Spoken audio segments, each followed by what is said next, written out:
प्रभु ने हमें मौका दिया, प्रभु को धन्यवाद कहता हूं। जो गाना हम गाने जा रहे उसमें ऐसे लिखा है, भेड़ों से और बैलों से बेहतर ये बलिदान, दिल से चढ़ाए मिलकर हम धन्यवादों की ये बलिदान। अगर हम पुराना नियम में देखेगा तो ऐसा लिखा है, पुराना नियम में भेड़ों और बैलों से बलिदान होते थे, लेकिन अब प्रभु हमसे चाहते हैं धन्यवादों की बलिदान हम उनको देने के लिए। आइए हम सब मिलकर इस गीत को गाइए, मेरे मन कर ले तारीफ, तारीफ तारीफ के योग प्रभु है।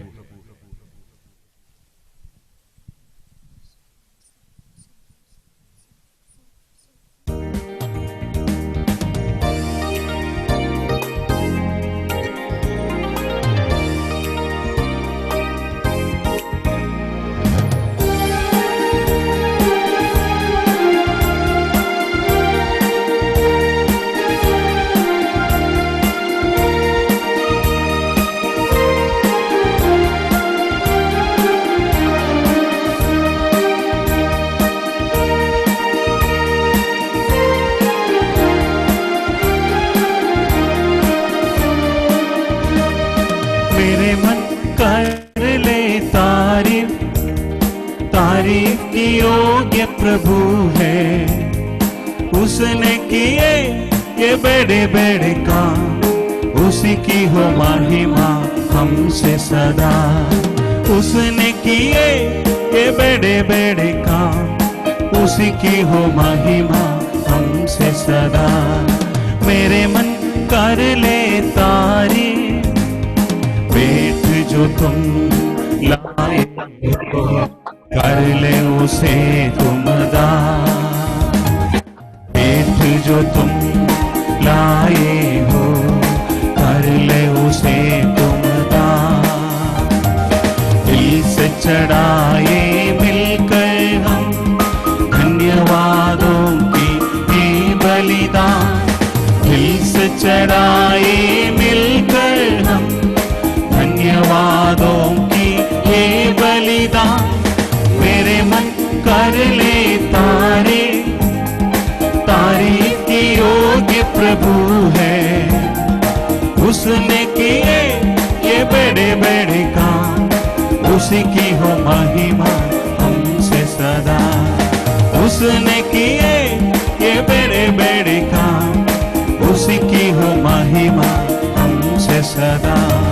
मेरे मन कर ले तारीफ, भेड़ों से और बैलों से बेहतर ये बलिदान। भेड़ों से और बैलों से बेहतर ये बलिदान। दिल से चढ़ाए मिलकर हम धन्यवादों की ये बलिदान। चढ़ाए मिलकर हम धन्यवादों की ये बलिदान। मेरे मन कर ले तारीफ, तारीफ की योग्य प्रभु है। उसने किए ये बड़े बड़े काम, उसी की हो महिमा हमसे सदा। उसने किए ये बड़े बड़े काम, उसी की हो महिमा हमसे सदा।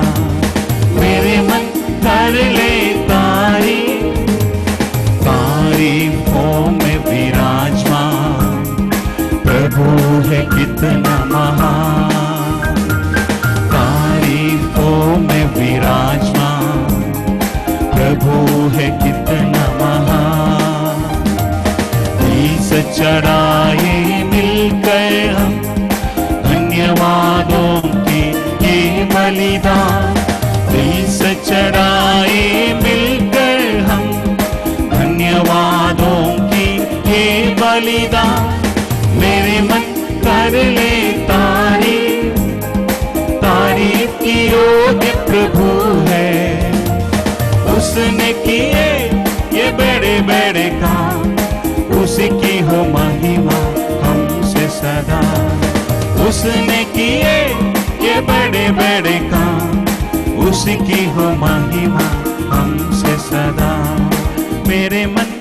कर ले तारीफ, भेड़ों से और बैलों से बेहतर ये बलिदान, भेड़ों से और बैलों से बेहतर ये बलिदान।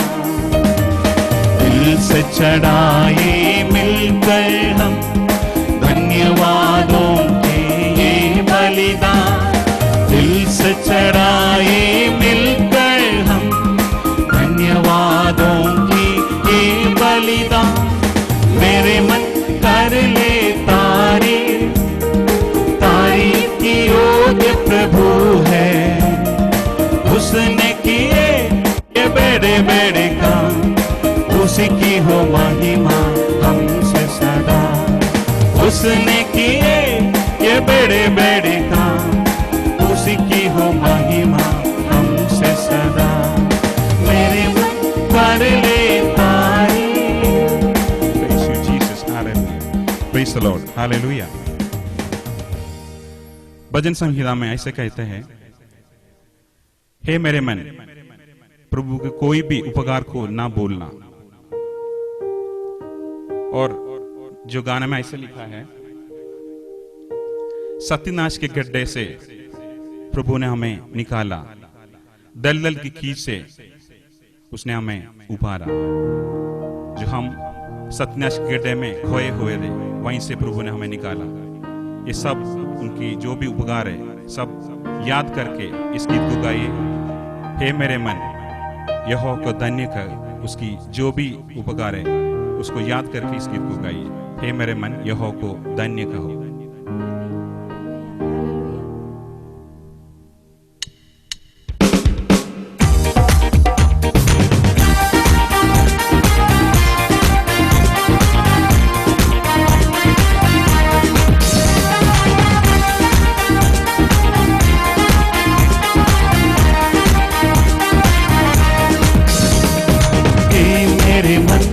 यहोवा को धन्य धन्य कहो, हे मेरे मन यहोवा को धन्य धन्य कहो।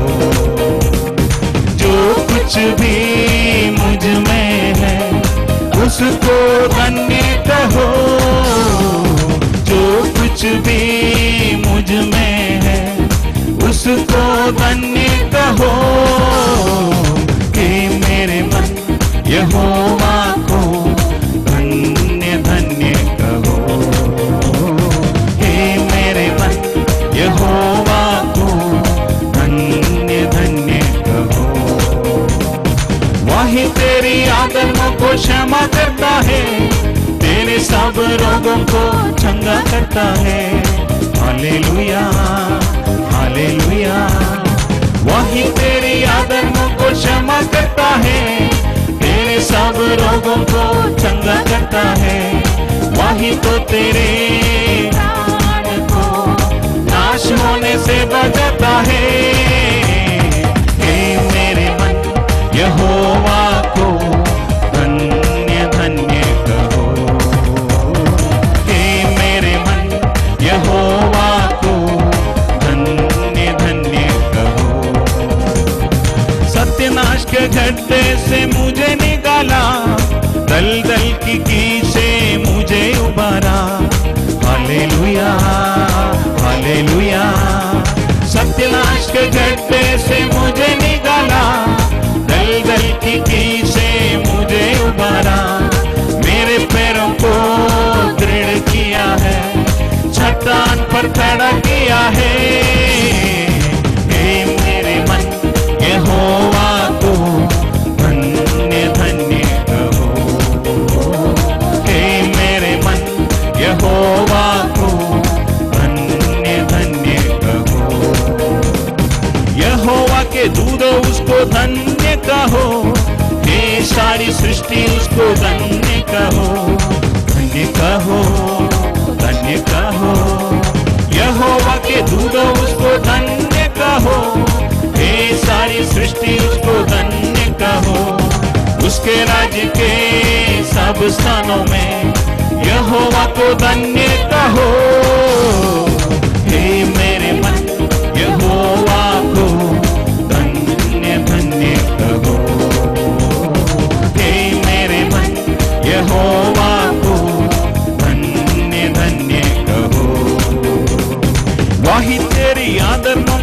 क्षमा करता है, तेरे सब रोगों को चंगा करता है। हालेलुया हालेलुया, वही तेरी आदमों को क्षमा करता है, तेरे सब रोगों को चंगा करता है। वही तो तेरे प्राण को नाश होने से बचाता है।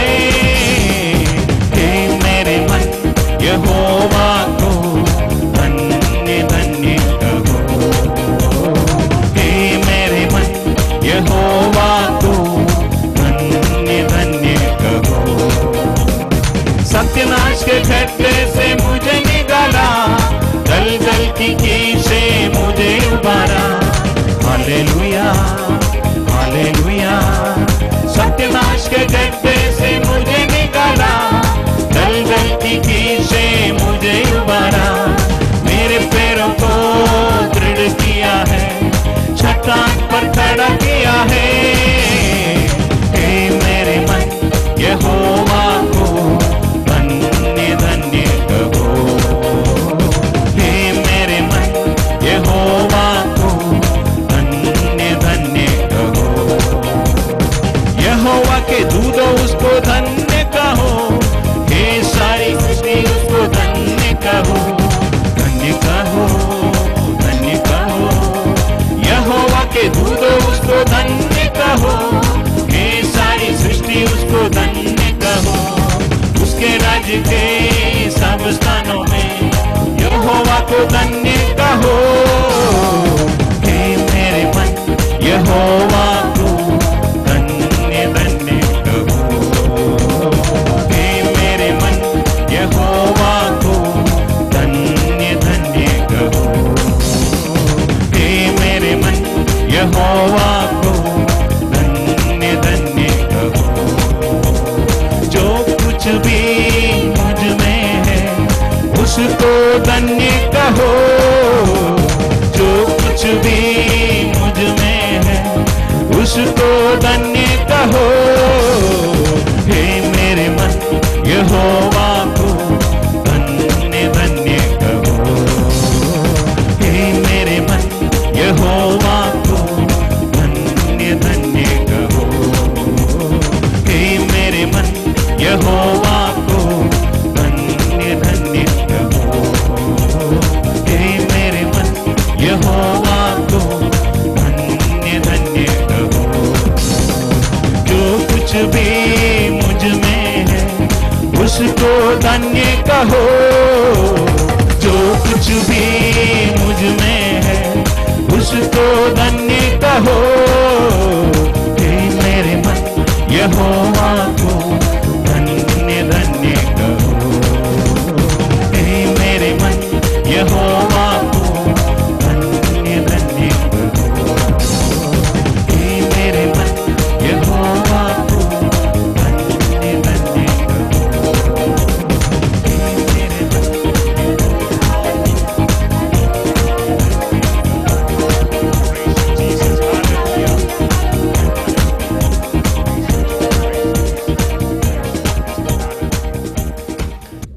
अब सबको फिर से प्रभु यीशु मसीह के पवित्र मीठे नाम में मैं स्वागत करता हूं। प्रभु ने एक और दिन हमें दिया, हम मिलकर देखकर और इकट्ठा होकर, यद्यपि दूर दूर हम बैठे हैं लेकिन प्रभु नजदीक है, प्रभु साथ है, प्रभु खड़े हैं। जब प्रभु में हम सब एक बन गया है, दूरी कभी भी दूरी नहीं होते हैं। और मैं प्रभु की दास लोगों को देख रहा हूं, पास्टर प्रभाष ओडिशा से है और पास्टर प्रतान जो है वो हमारे बीच में, और आप सभी को प्रभु आशीष दें।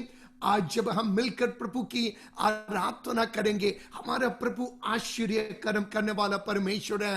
हमारी सुरजीत आंधी जी जो है वो बहुत बीमार रहे और परमेश्वर ने उन्हें छुआ और चंगा किया और बहुत परेशान थे, लेकिन प्रभु प्रार्थना सुनते हैं। और सिस्टर वर्षा जो नागपुर से है, हम उनके लिए प्रार्थना करते आए। उनका शरीर वो बीमार थी, लेकिन प्रभु को धन्यवाद करते हैं, आज वो इस प्रार्थना में है। मतलब प्रभु हमें छूने वाला परमेश्वर है। और मैं आशा रखता हूं आप सभी की आप सभी को यदि समय दिया जाए तो जरूर परमेश्वर की आश्चर्य कर्म की वर्णन करने की कुछ ना कुछ आपके पास होंगे।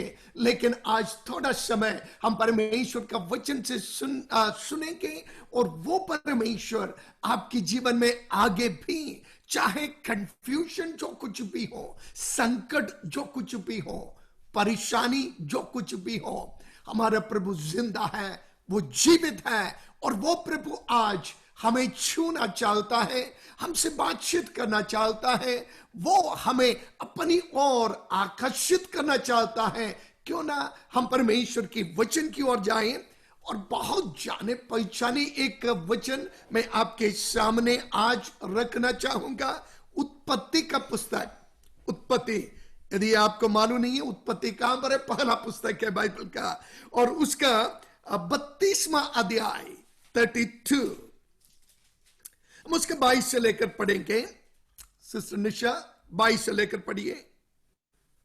उसी रात वह उठा और अपनी दोनों स्त्रियों और दोनों दासियों और 11 लड़कों को संग लेकर घाट से याबोक नदी के पार उतर गया। उसने उन्हें उस नदी के पार उतार दिया, वरन अपना सब कुछ पार उतार दिया और याकूब आप अकेला रह गया। तब कोई पुरुष आकर पाँव फटने तक उससे मल्ल युद्ध करता रहा। बस सिस्टर, आगे फिर हम पढ़ेंगे। क्यों ना हम अपनी आंखों को बंद करें, हम प्रार्थना में चले जाएं। प्रभु, हम आपको धन्यवाद करते हैं।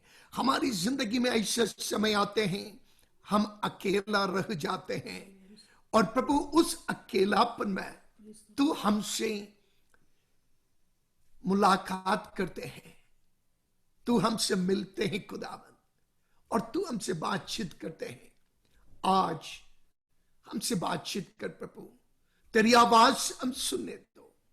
और ये तेरे पवित्र लोग हैं, उनकी आत्मिक जरूरत को तू जानते प्रभु, और मैं तेरा दास हूं और तू मेरे ओर से, मेरे द्वारा तेरे लोगों से बातचीत कर प्रभु यीशु के नाम है, आमीन।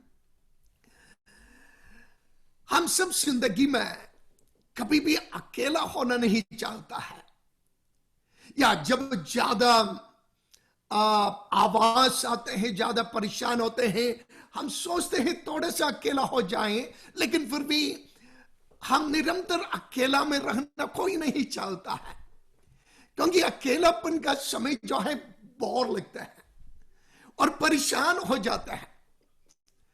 और कभी कभी जिंदगी में अचानक ऐसा घटनाएं आते हैं जो हम कभी सोचता भी नहीं है और हमें अकेला छोड़ देते हैं। और ऐसे समय बीमार हो गया, डॉक्टर के पास गया, डॉक्टर कहते हैं कोई इलाज है नहीं, क्या करें। और हम जिंदगी के लिए प्यार किया, शादी हुआ और आप सोचा कि ये जीवन मृत्यु तक रहेंगे, और अचानक पारिवारिक जिंदगी में समस्या आई और दोनों दो रास्ता पकड़ने लगे, क्या करें। एक दिन दफ्तर में गया और आपकी जो ऑफिसर ने बुलाया, सॉरी अभी तक आपने काम किया लेकिन आगे में आपको रखने नहीं पाएंगे, और थैंक यू कह दिया, घर पर छोड़ दिया। क्या करेंगे उस समय में। अचानक आपका बिजनेस बढ़ रहे थे, सब कुछ ठीक ठाक था और आमदनी हो रहे थे और परेशानी तो नहीं था, लेकिन एकदम जल्दी ही या अचानक सब कुछ बंद हो गया, आमदनी बंद हो गया, बिजनेस बंद हो गया और आप खाली रह गया। क्या करेंगे उस समय। आपका आत्ममित्र अभी तक आपसे साथ रहे, एक ही बर्तन में खाएं, एक ही बिस्तर पर हो सकते हैं, मित्र होने के कारण सोए होंगे, इतना अधिक खास मित्र अचानक एक दिन आपके विपरीत में खड़ा हो गया। क्या करेंगे आप। और खासकर ये वचन आज बहुत प्रायोगिक है, कारण हम चर्च में जाकर आराधना करते आए, इबादत करते आए और हम सब संगति करते आए, बहुत अच्छे समय थे, लेकिन अचानक एक दिन चर्च बंद हो गया। ऐसी हालात पर क्या करेंगे हम? या हमें दूसरे शब्दों में उसको डालो, सब कुछ होने के बावजूद यदि हमें ऐसा लगे कुछ भी है नहीं, तो आपका जो विचार क्या होगा? और ऐसा भी हो सकता है हमारे लिए सब कोई है, लेकिन फिर भी हमें ऐसे लगता है कोई हमारा अपना नहीं है और कोई हमारे साथ नहीं है। क्या करेंगे ऐसे वक्त पर? और याकूब ठीक ऐसे एक हालात पर आ गया।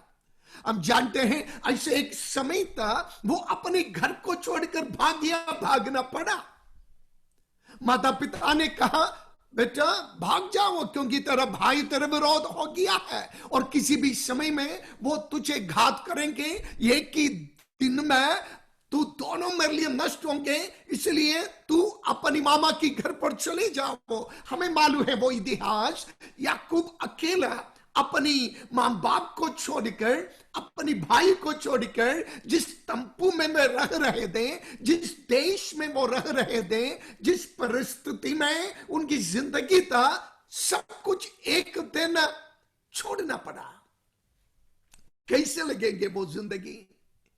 एकदम आपको अपना घर छोड़े और अपना माता पिता को छोड़े जिनको आप प्यार करें वहां छोड़े, और एक अज्ञात देश में जो कभी आपने देखा नहीं और क्या होगा आपको मालूम नहीं, भविष्य कैसे रहेंगे आपको मालूम नहीं। यदि आपको जीवन के प्रति भागना पड़े कैसे लगेंगे?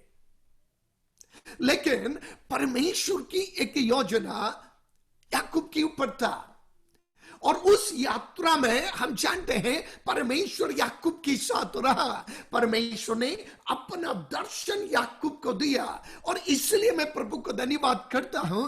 याकूब जिंदा जीवित परमेश्वर जो अब्राहम का है, जो इसहाक का है, या उनकी पिताओं की पुरखाओं की परमेश्वर को याकूब जानता था। और यद्यपि उनका पिता, उनका माता या उनका कोई भी नौकर चाकर उनके साथ जाने नहीं हुआ या साथ दिया नहीं, ना चलने पाया, लेकिन याकूब के साथ जीवित परमेश्वर था। और जब कोई साथ नहीं चल सकते थे, वो परमेश्वर उनके साथ साथ चला। आज वचन सुनने वाले भाई बहन, मैं आपसे यह कहना चाहूंगा, यद्यपि संसार में सभी आपको छोड़े, यद्यपि आप संसार में अकेला होना पड़े, यद्यपि आपकी जो जिंदगी है अकेलापन की मार्ग पर चलना पड़े, यद्यपि सब होने के बावजूद भी आपको लगते हैं कि कोई मेरा अपना नहीं, आज मैं आपको यह बताना चाहता हूं, जिस प्रभु की आप आराधना करते हैं, जिस प्रभु की आप सेवा करते हैं, यदि यीशु मसीह को आप जानता है, वो प्रभु ने कहा मैं तुम्हारे साथ सदा सर्वदा रहूंगा, मैं कभी भी तुम्हें अकेला नहीं छोड़ूंगा। हालेलुया।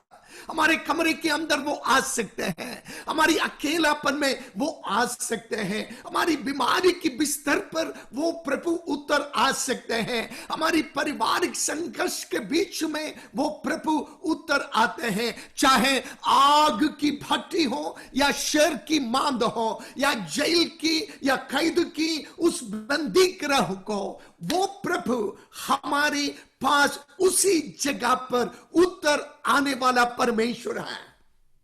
हालेलुया। जीवन की कतरे में कभी छोड़कर जाने वाला नहीं है।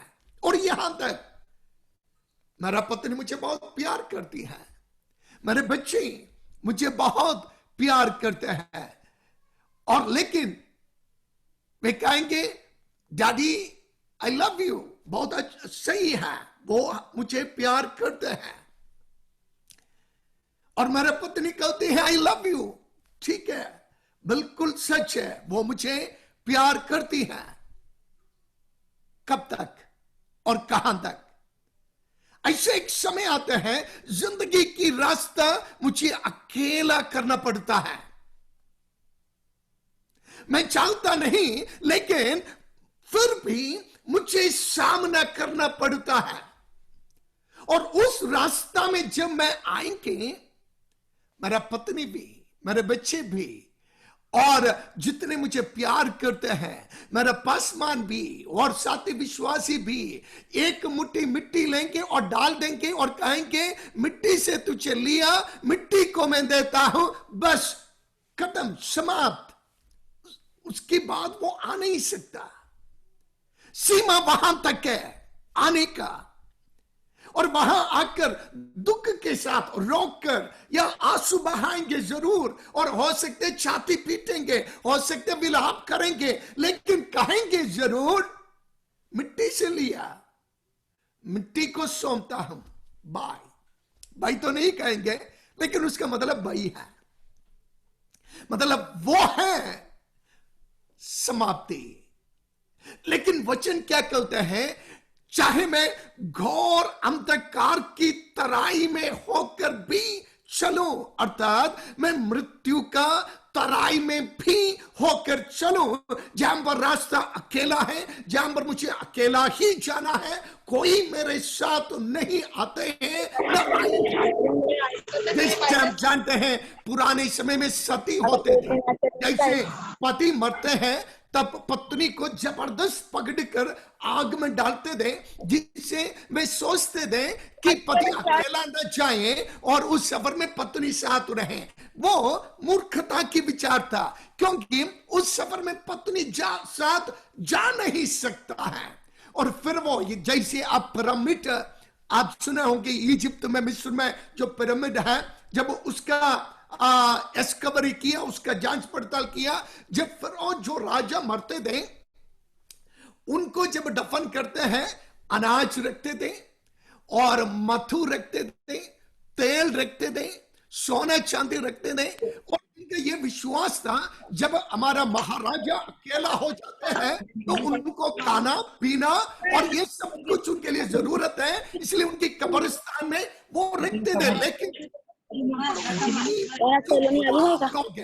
फरौन की जो पत्नियां है, फरौन की जो सैनिक है और फरौन की जो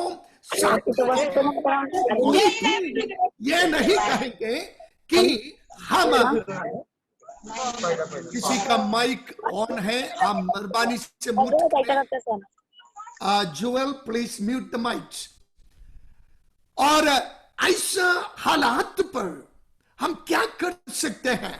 और फिरौन के साथ कोई नहीं जाते, उनको भी, चाहे महाराजा हो, चाहे बादशाह हो, चाहे पूरा दुनिया को कॉन्कर किया हो, उनको जीवन में अकेला जाना पड़ता है। आप सुना होगा सिकंदर महाराजा पूरा दुनिया को कब्जा किया था, लेकिन वो मरने के पहले अपनी जनरल्स को बुलाया और कहा जब मुझे दफन करने के ले जाते हैं, मेरे कब्र की दोनों तरफ 2 हॉल बनाना, छेद बनाना, और छेद बनाकर मेरा हाथ को बाहर रख देना।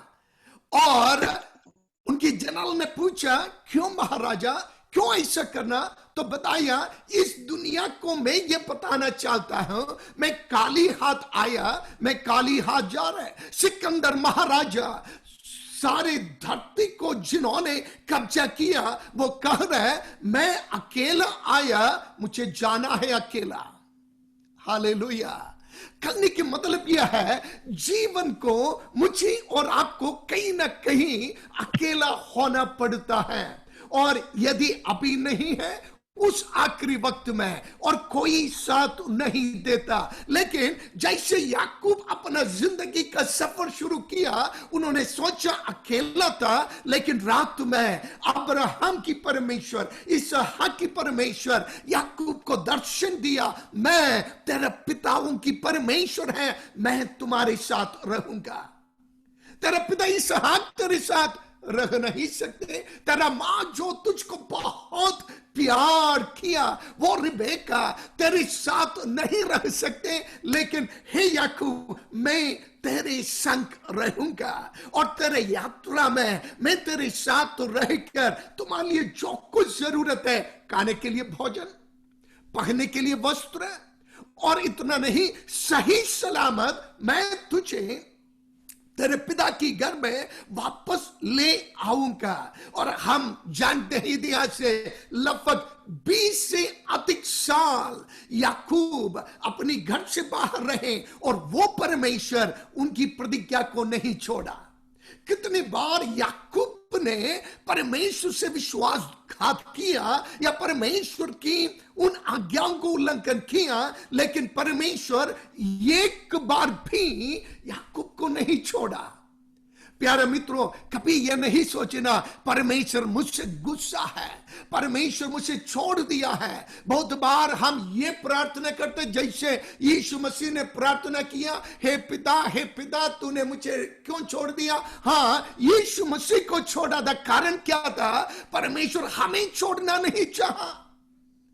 हमारी पाप के कारण जब हम परमेश्वर से दूर हुए, पिता परमेश्वर अपना पुत्र को काल्वरी पर छोड़ दिया ताकि वो पिता मेरे और आपके साथ रहे।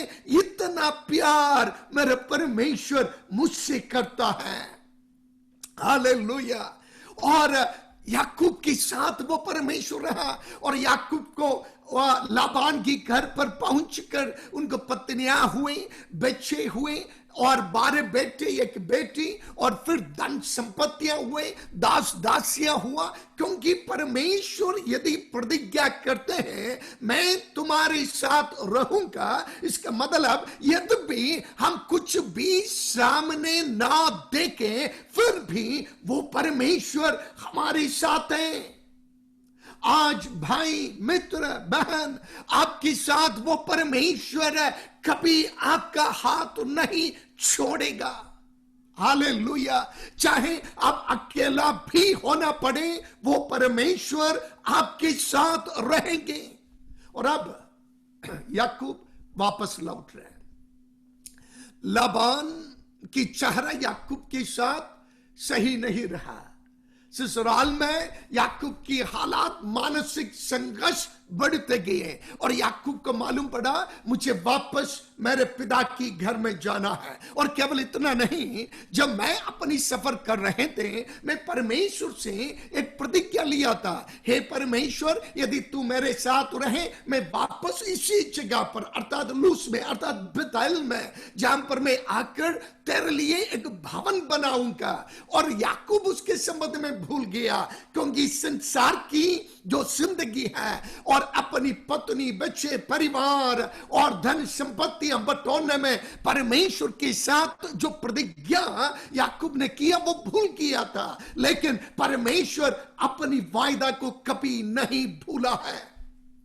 कितने बार मैं और आप परमेश्वर से हम जो वायदा किया है, हाँ प्रभु मैं ये करेंगे, हाँ प्रभु मैं ये देंगे, हाँ प्रभु मैं तेरे लिए ऐसा करूंगा, मैं प्रार्थना करूंगा, मैं प्रचार करूंगा, मैं सुसमाचार बांटूंगा, या मैं तेरे नाम की महिमा करूंगी, तुझे कभी ना छोड़ूंगा।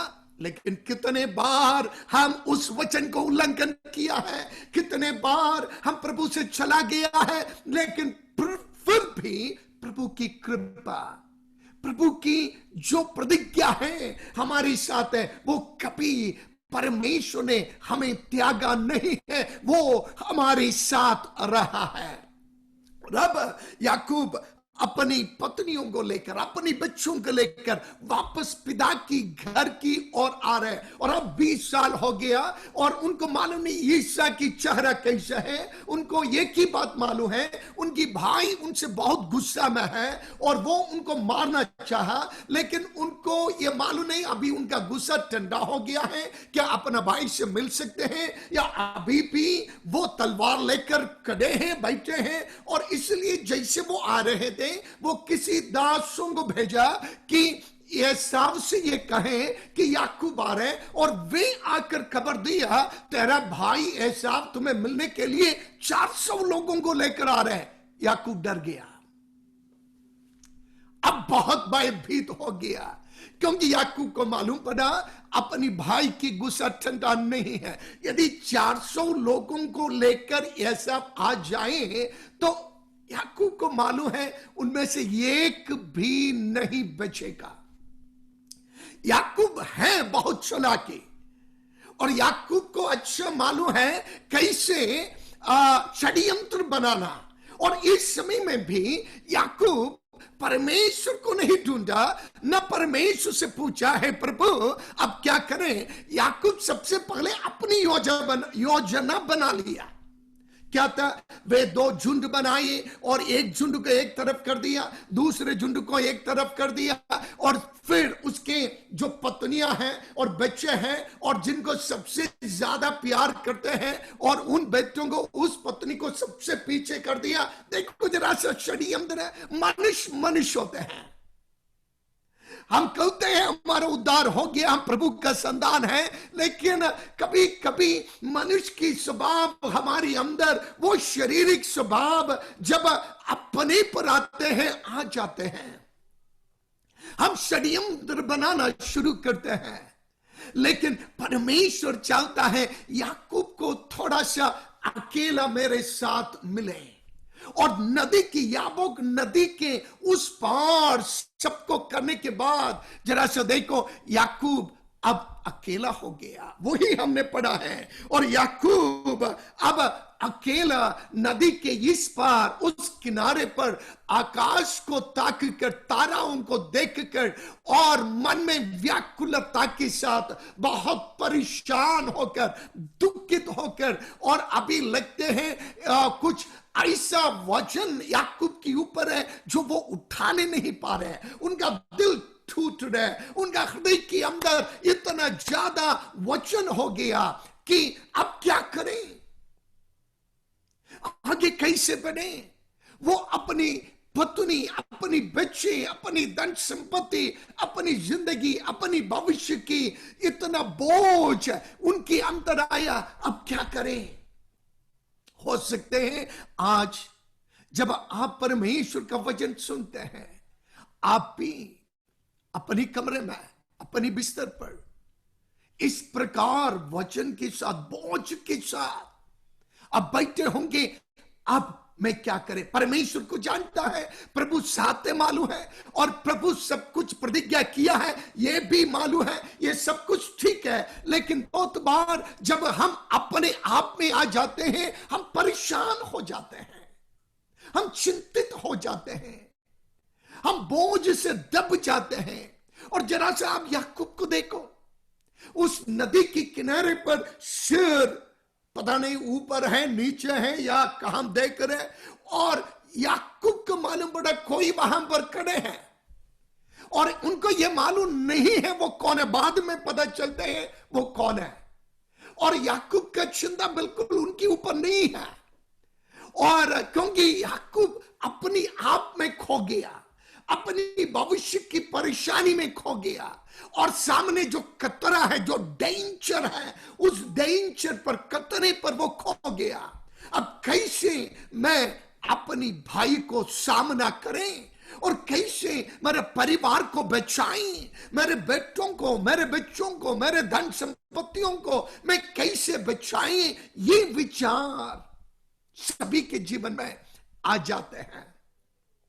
मैं कैसे आगे बढ़ूं, मैं अपने परिवार को कैसे संभालूं, या मेरे ब्याह की जिंदगी को मैं कैसे संभालूं, या जो प्रभु ने दिया हुआ इन आशीषों को मैं कैसे संभालूं। क्योंकि मेरे सामने चुनौती आ गया है, मेरे सामने संघर्ष आ गया है, मेरे सामने there is going to be a pressure which I cannot handle। मैं कभी हैंडल ही नहीं कर सकता, मैं अपने आप में इसको सामना कर ही नहीं सकता है। तब वो पुरुष आकर याकूब से लड़ने लगे। और अधिकांश बाइबल जो विद्यार्थी हैं या वचन पढ़ने वाले ये सोचते हैं पुराना नियम में इस प्रकार जब परमेश्वर के साथ मिलन होते हैं, स्वर्गदूत कहते हैं, वो प्रभु यीशु मसीह आकर अपने आप को प्रकट करते हैं। यहां पर प्रभु प्रभु यीशु आया कहां पर? याकूब के सामने। याकूब को मालूम ही नहीं, याकूब अपने विचार से लड़ रहा है, अपनी हृदय की संघर्ष से लड़ रहा है। और अब हम पढ़ते हैं नीचे कि वो पुरुष आकर याकूब से लड़ने लगा। अर्थात कौन? परमेश्वर याकूब से लड़ने लगा। ये वचन को आप बहुत ध्यान से सुने। बहुत बार परमेश्वर हमसे लड़ते हैं और हम जानता ही नहीं। कारण क्या है? हम अपनी संघर्ष में खोया हुआ है, हम अपनी विचार में, दिमाग में, अपनी सोच में खोया हुआ है। क्या होगा, कैसे होगा, कैसे सामना करेंगे, और ये खतरा कैसे दूर होंगे, और ये बीमारी कैसे मैं इससे पार करेंगे, या ये आर्थिक जो हालात मेरे बिल्कुल गिर चुके हैं, यहाँ तक किराया देने के लिए भी हमारे पास कुछ है नहीं, अगले समय भोजन के लिए मैं बच्चों के सामने क्या रखूं, और पढ़ाई में फीस कैसे भरूं, इस प्रकार की विचारधारा में या भविष्य की विचारधारा में हम खो जाते हैं। हमारे सामने हमारी मन से, हमारी विश्वास से, हमारी दर्शन से, हमारी दिमाग के अंदर जो प्रभु या प्रभु की आत्मा हमसे बातचीत कर रहे हैं, व्यवहार कर रहे हैं, उस प्रभु को हम समझने नहीं पाते। और उसके 25 में क्या लिखा है और 24 में, और याकूब आप अकेला रह गया, तब कोई पुरुष आकर पांव फटने तक उससे मल्लयुद्ध करता रहा। इसका मतलब 8 बजे रात को लड़ाई शुरू हुआ मानो, क्योंकि वहां पर रात बहुत जल्दी होते हैं। हाँ, 7 बजे हो गया होगा, अब सुबह होने जा रहे हैं, 5 बज गया होगा, या 4 बज गया, 5 बजे, 6 बज गया होगा, और अब लड़ाई चलते जा रहे, लड़ाई चलते जा रहे। याकूब को मालूम नहीं ये कौन है, लेकिन लड़ाई तो हो रहा है। हालेलुया। आज मैं आपसे यही बताना चाहता हूं, आपकी अंदर करण में, आपकी जो आत्मा से जो लड़ाई हो रहा है, परमेश्वर की वचन और आप, परमेश्वर की आत्मा और आपका शरीर, परमेश्वर की प्रतिज्ञाएं और आपकी जो बोझ, आपके जो विचार, इसको आप जरा से समझें। कौन जीतेगा?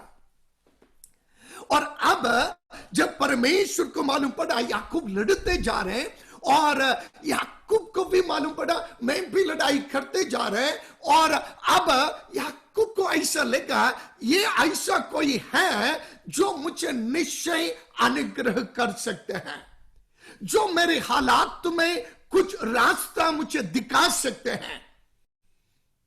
और बाद में उनको मालूम पड़ा कि ये परमेश्वर है।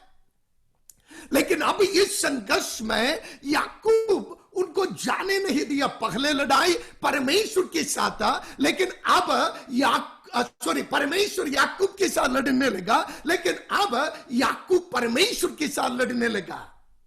याकूब को मालूम था युद्ध को कैसे बदलना। मुझे और आपको ये बात को जानना है, आत्मिक युद्ध में, प्रार्थना में, जब परमेश्वर की उपस्थिति में बैठते हैं, या सबसे पहले परमेश्वर हमें अपनी ओर खींचने के लिए, हमारी ध्यान परमेश्वर की ओर लगाने के लिए हमें अकेला कर देते हैं। अचानक घटनाएं हो जाते हैं, अचानक परेशानियां हमारी जीवन के सामने आकर खड़ा होते हैं, आंधी तूफान हमारी जीवन की विपरीत में आ जाते हैं, और अचानक सब कुछ उलट पुलट हो जाते हैं, और हमें ऐसे लगते हैं बस जिंदगी की उस मोड़ पर मैं आ गया, अब एक कदम भी मैं आगे रख नहीं सकता। लेकिन याद रखना, वो उसी समय है परमेश्वर आपको अपनी ओर खींचना चाहता है, या ये युद्ध परमेश्वर की ओर से हो गया है, ताकि आप परमेश्वर की ओर अपनी ध्यान, अपनी आप से, अपनी बल, अपनी ताकत, अपनी बुद्धि, अपनी कुबुद्धि और अपनी षड्यंत्र, अपनी योजना, इससे छोड़कर परमेश्वर जो आपके लिए योजना बनाया है, उस योजना में आप आ जाए।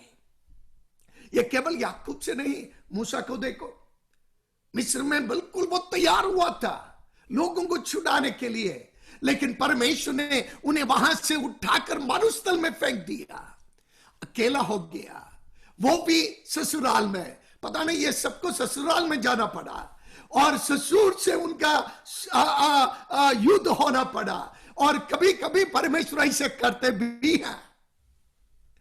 यदि परमेश्वर की ओर आपको ध्यान आप करने नहीं पा रहे, या परमेश्वर आपको परमेश्वर की ओर खींचने में मुश्किल हो रहा है, किसी को खड़ा करेंगे, कभी पत्नी को खड़ा करेंगे, किसी के लिए पति, किसी के लिए ससुर, या किसी के लिए और कोई भाई बहन या पड़ोसी, या दफ्तर में किसी को परमेश्वर खड़ा करेंगे। सेवकाई में पास्टर्स के लिए विश्वासियों को खड़ा करेंगे। कोई ना कोई को परमेश्वर जरूर खड़ा करेंगे, क्योंकि आप अपने मार्ग पर चल रहे हैं। हालेलुया। और परमेश्वर चाहता है आप अपना ध्यान परमेश्वर की, अपनी मन, अपनी लगाव परमेश्वर की ओर लगाएं। अभी तक सब कुछ ठीक चल रहा था, अचानक क्या हो गया मेरा जिंदगी में? अचानक कुछ भी नहीं हुआ है। ये सब कुछ परमेश्वर आपको अपनी ओर खींच रहा है। हालेलुया। परमेश्वर आपको अपने लिए खींचना चाहता है। और याकूब, अब लड़ाई शुरू हो गया, रात भर संघर्ष कर रहे। कुछ लोग परमेश्वर से भी लड़ते हैं। हालेलुया। कोई कोई परमेश्वर से दूर भाग जाता है। मूसा दूर भागना चाहा, लेकिन परमेश्वर ने वहां पर मूसा को अपना दर्शन देकर कहा, मूसा अब तू तैयार है? मूसा क्या कहता है? ना प्रभु, मैं सबसे छोटा हूं, मेरा परिवार छोटा है, मैं बोल नहीं सकता है, मैं मोटे जीव वाला आदमी हूं, और किसी को भेज दे। हाँ, इसी वक्त के लिए परमेश्वर इंतजार कर रहा था। मूसा, जब तू शून्य बन जाते हैं मेरे सामने, तब मैं तुझे बलवान बनाएंगे, बलवंत बनाएंगे, योग्य बनाएंगे। मैं तुझे अपनी सामर्थ से भर सकता। जब तेरा सामर्थ खत्म होते हैं, मैं अपना सामर्थ से तुम्हें भर देंगे। जब तू अपना बोली बंद करेंगे, मैं अपनी वचन तेरे मुंह पर डाल देंगे। हालेलुया। जब तू अपनी सामर्थ्य से फरौन के सामने जाते हैं और अब तुम्हें मालूम है खतरा है, मैं मेरा सामर्थ्य देकर तुम्हें भेज देंगे, तब कोई भी खतरा नहीं रहेंगे, क्योंकि हे मूसा, मैं तेरे साथ रहूंगा। और यही बात परमेश्वर याकूब को भी सिखाना चाहा। और याकूब आखिरी में ऐसे समय पर आ गया, कहते हैं, निश्चय तू मुझे आशीष न दे, मैं तुझे नहीं छोड़ूंगा। इसका मतलब, मेरी इस परेशानी में जब तक तू मेरे लिए रास्ता नहीं दिखाऊंगा, मैं तुझे छोड़ने वाला नहीं। जब तक मेरे लिए दरवाजा नहीं खोलूंगा, प्रभु, मैं तुझे छोड़ने वाला नहीं हूं। यह है प्रार्थना, यह है प्रार्थना। जब तक परमेश्वर मेरे लिए मार्ग नहीं खोलेगा, जब तक परमेश्वर मेरे लिए रास्ता नहीं दिखाएगा, जब तक जो कुछ मेरे सामने मुझे खत्म करने के लिए या मुझे समाप्त करने के लिए खड़े हैं, उसको परमेश्वर नहीं हटाएगा, प्रभु, मैं तेरी उपस्थिति को नहीं छोड़ूंगा। यह नहीं एक प्रार्थना कर कर भूल किया ना, परमेश्वर यदि कहे तो प्रभु आशीष देने दो, ऐसा नहीं। बहुत बार हम एक बार गोली मारते हैं और अब आने दो, लगने दो, मैं ले जाएंगे ना। निरंतर लड़ते रहे प्रभु की प्रस्तुति में, और निरंतर वो मल्लयुद्ध करते रहे, जब तक तू मुझे रास्ता नहीं खोलेगा, जब तक ये आशीष मेरे जिंदगी में नहीं होगा, मैं तुझे छोड़ने वाला नहीं हूं। और अंत में परमेश्वर को याकूब को छूना पड़ा, और परमेश्वर पूछते हैं, तेरा क्या नाम है? क्या परमेश्वर याकूब का नाम नहीं मालूम है? क्योंकि यह वही याकूब है, अपने पिता को कहा, मैं तेरा बेटा याकूब नहीं, मैं एसाव हूं।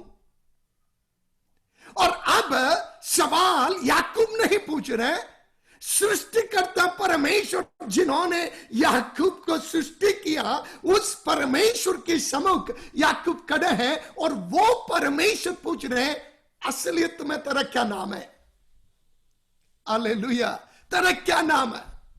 याकूब का नाम परमेश्वर जानता है, मेरा और आपका नाम परमेश्वर जानता है। हम कहां पर जन्म लिया है, किससे जन्म लिया है, कौन सी भाषा बोलता है, यहां तक हमारा एड्रेस, सब कुछ परमेश्वर जानता है। वचन में बिल्कुल सबूत बहुत है कि लोगों की नाम प्रभु ने पुकारा, उनकी एड्रेस बता दिया और उनकी जन्म के संबंध में बताया। यहां तक मेरे जन्म के पहले ही मेरा परमेश्वर मुझे जानता है। मेरा माँ बाप मुझे कब मालूम पड़ा जाना है? जब मेरा जन्म हुआ तभी मेरा माँ बाप मुझे जाना है। लेकिन मेरा परमेश्वर मेरा माँ की कोख में मैं जन्म होने के पहले ही वो परमेश्वर मुझे जाना है। उस परमेश्वर के लिए मेरा जिंदगी में ऐसा कुछ भी छिपा नहीं है।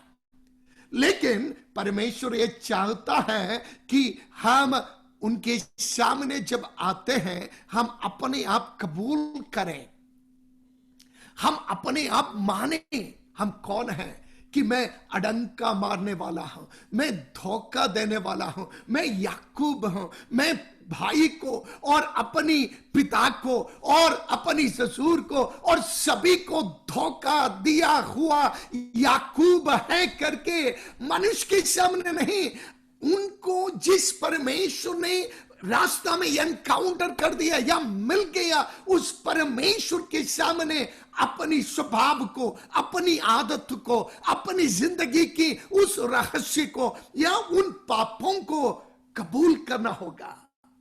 प्यारों, हमें भी यदि अनंत जीवन को प्राप्त करना है, परमेश्वर की आशीष यदि जो सचमुच है हमें प्राप्त करना है, हमें मनुष्य के सामने नहीं, पादरी के सामने नहीं, गिरजा में जाकर नहीं, या किसी जगह पर जाकर नहीं, हमें जीवित परमेश्वर के सम्मुख आकर मैं कौन हूं बताना होगा। दाऊद कहते हैं मैं पापी इंसान हूं। पौलुस कहते हैं मैं अभागा मनुष्य हूं, मैं पापी हूं, जिसको हम कहते हैं मन फिराव, जहां पर हम आकर कहते हैं हाँ प्रभु मैं पापी हूं और मेरी अंदर पाप है, मैं धोखा देने वाला हूं तुझको, और मैं तेरा वचन को उल्लंघन करने वाला हूं, मैं पाप करने वाला हूं और मैं अशुद्धता में रहने वाला हूं। मेरे जिंदगी में ये अशुद्धता है प्रभु, ये पाप है प्रभु। और याकूब को ये अंगीकार करना पड़ेगा कि वो कौन है, किसके सामने? परमेश्वर के सामने। हालेलुया। क्योंकि परमेश्वर चाहता है कि हम अपना जीवन को, इसलिए वचन कहता है ना कि हृदय से विश्वास करें और मुंह से अंगीकार करें कि प्रभु यीशु या प्रभु यीशु मसीह ही प्रभु है, वो ही परमेश्वर है। ये हमें अंगीकार करना होगा। याकूब को अपने आप में कौन है वो अंगीकार करना पड़ेगा, तभी परमेश्वर उनको आशीष कर सकते हैं। वो परमेश्वर को कभी धोखा नहीं दे सकता। मैं और आप कभी भी परमेश्वर को धोखा नहीं दे सकता। मैं अपनी पत्नी को धोखा दे सकता हूं, मेरे परिवार को धोखा दे सकता हूं और दूसरे लोगों को मैं धोखा दे सकता हूं, लेकिन सृजनहार परमेश्वर की उपस्थिति में मैं आता हूं। मुझे कबूल करना होगा मैं कौन हूं और मैं कैसा हूं। और परमेश्वर यही पूछता है तेरा क्या नाम है? और याकूब ने मान लिया हाँ प्रभु मैं याकूब हूं। हालेलुया। और फिर केवल इतना नहीं, तुरंत परमेश्वर ने याकूब की नाम को बदल दिया। नाम को बदलना पुराने समय में ऐसा था, हर नाम के अनुसार वो व्यक्ति था। जैसे सामुएल प्रार्थना के उत्तर रहा, और एक एक नाम आप लें, उस नाम के आधार पर उस व्यक्ति का स्वभाव भी होते थे। यदि वो पढ़ना है, जब याकूब अपने बच्चों को आशीष करते हैं, एक एक नाम की अर्थ के आधार पर उस व्यक्ति का स्वभाव जुड़ा हुआ था। अब याकूब अडंका मारने वाला, धोखा देने वाला, और वही नाम के अनुसार उनकी स्वभाव था। और जब परमेश्वर से हमारी मिलन होते हैं या मिलते हैं, सबसे पहले परमेश्वर हमारी जिंदगी को बदलते हैं, जीवन को बदलते हैं, हमारी आदतों को बदलते हैं, हमारी स्वभावों को बदलते हैं, पाप की रास्ता को बदलते हैं, लड़ाई करने की आदत को बदलते हैं, गाली बकने की आदत को बदलते हैं, झूठ बोलने की आदत को बदलते हैं, और दूसरों को धोखे देने की वो आदत को हमें बदलते हैं। क्योंकि जैसे हम गाते हैं ना, जब से यीशु मेरे जिंदगी में आया तब से मेरा जीवन में बदलाव आया, क्योंकि वो मेरे नाम को नहीं बदला, मेरा जीवन को बदला है।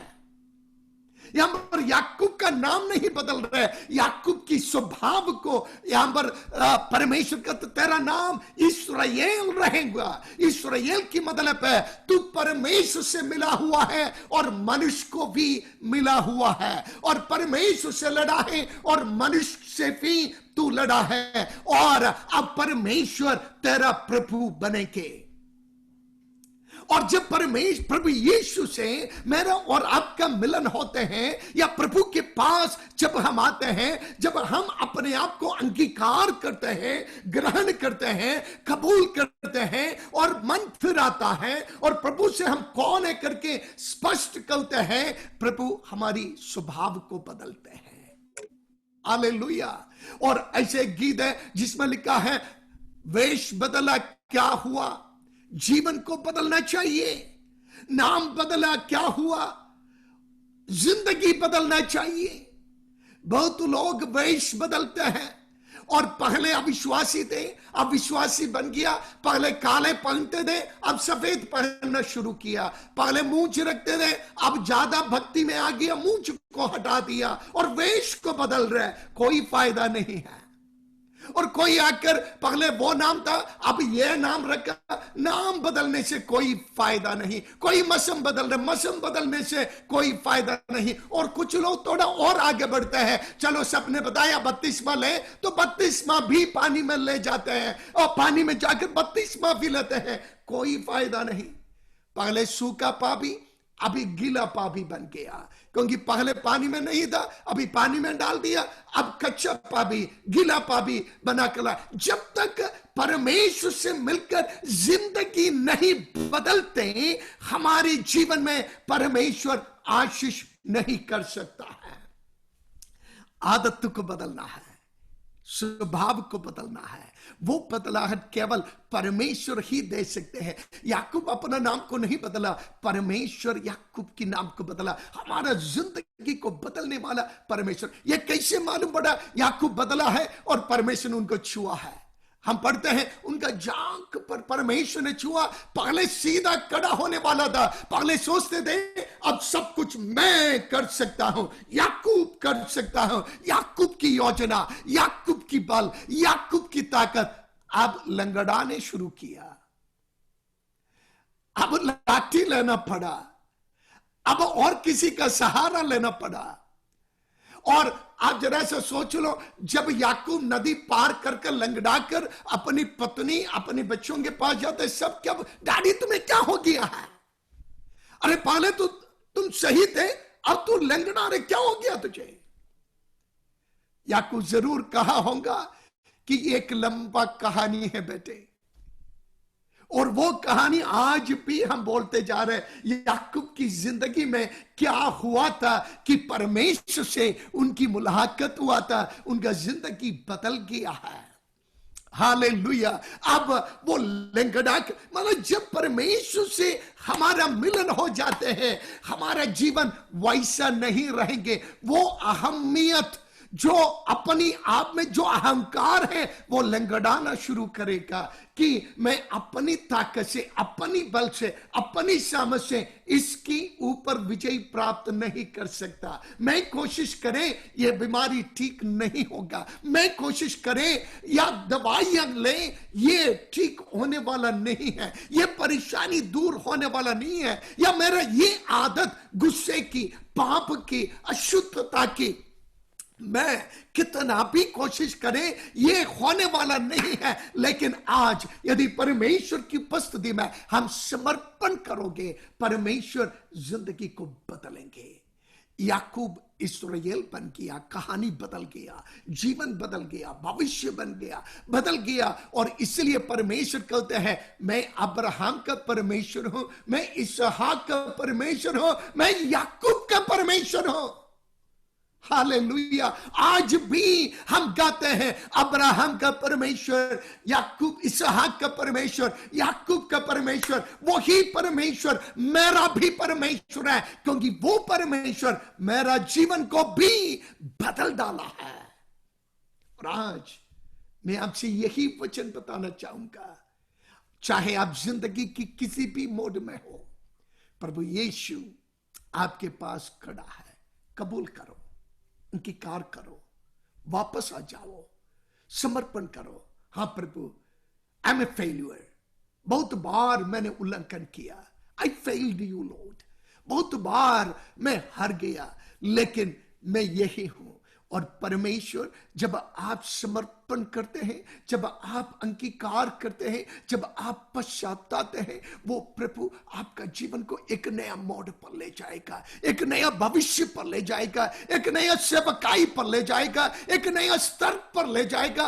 आपकी आत्मिक जिंदगी बदल जाएगा। फिर वो प्रभु आपको नहीं छोड़ेगा। आप बदल पर फिर वापस जाने पाएंगे, आराधना करने पाएंगे परमेश्वर के साथ। आपका जिंदगी फिर वापस उस संगति में आने पाएंगे। और आज परमेश्वर इस वचन से वो ही चाहता है।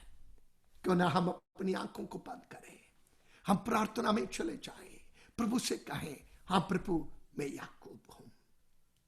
आइए प्रार्थना करें। पास